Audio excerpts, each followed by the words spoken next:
Hey, how's it going, everybody? Welcome back to Lead Therapy, and I thank you so very much for taking time for tuning into my video. Real quick, I want to thank everybody who's been liking, sharing, and subscribing and hitting those post notifications this month. You guys have been really crushing it, and I really do appreciate it. And if you would like to save 15% off of 9 Line Apparel, go to the description below. You can click on my link, which will take you to the site, and then once you go to the cart to pay, you can enter my coupon code LEADTherapy15 to save 15% off of your purchase. The New York Times has been ridiculed for using a picture of shotgun shells to promote an article about AR-15s while attacking America's toxic gun culture. The New York Times appeared to inadvertently use the wrong photo while referring to AR-15s, as many Twitter users pointed out over the weekend. The paper's editorial board published an op-ed on Saturday titled "America's Toxic Gun Culture," claiming the prevalence of AR-15s among right-wing figures is causing the rise in political violence. The AR-15 has also become a potent talisman for right-wing politicians and many voters. That's a particularly disturbing trend at a time when violent political rhetoric and actual political violence in the United States are rising, the New York Times editorial board wrote. And then you can see the picture that they posted with it, the picture that has all the shotgun shells in it.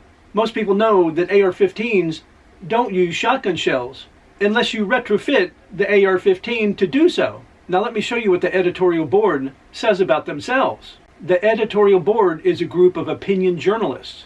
And we all know that old saying, opinions are like assholes, everybody's got one, whose views are informed by expertise, research, debate, and certain long-standing values. It is separate from the newsroom. Where was any expertise or research done when they did a hit piece about AR-15s and then decided to use a picture of shotgun shells? And of course the answer, there was no expertise and there was no research at all. However, many social media users pointed out the photo used in the article used rows of shotgun shells, ammo that would not commonly be used in AR-15s. Complains about AR-15s with a picture of shotgun shells. This is hysterical, Club for Growth senior analyst Andrew Follett wrote.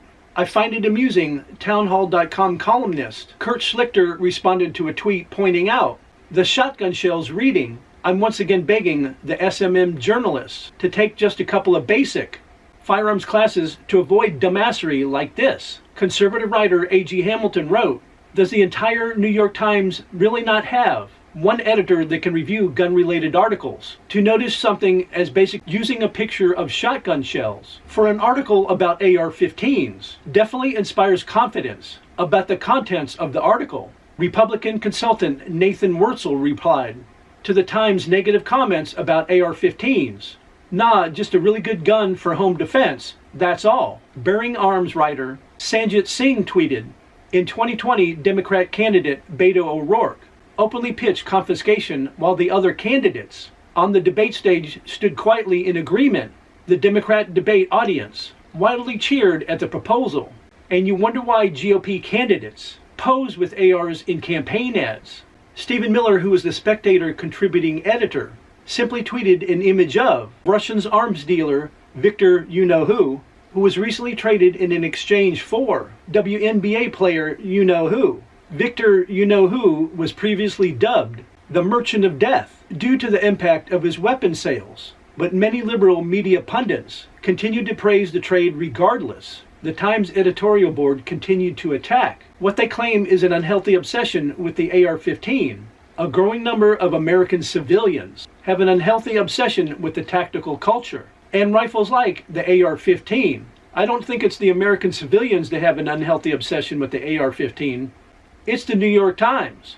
It's a fringe movement among the 81 million American gun owners, but it is one of several alarming trends that have coincided with the increase in political violence across the country, along with the spread of far-right extreme groups, an explosion of anti-gun sentiment, and the embrace of deranged conspiracy theories by many Republican politicians. Understanding how these currents feed one another is crucial to understanding and reversing political violence and right-wing extremism, the piece read.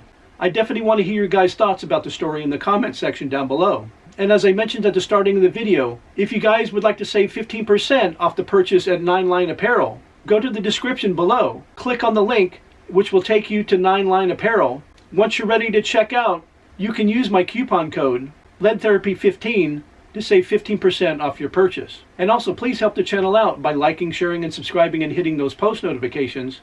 And I will see you guys in the next video.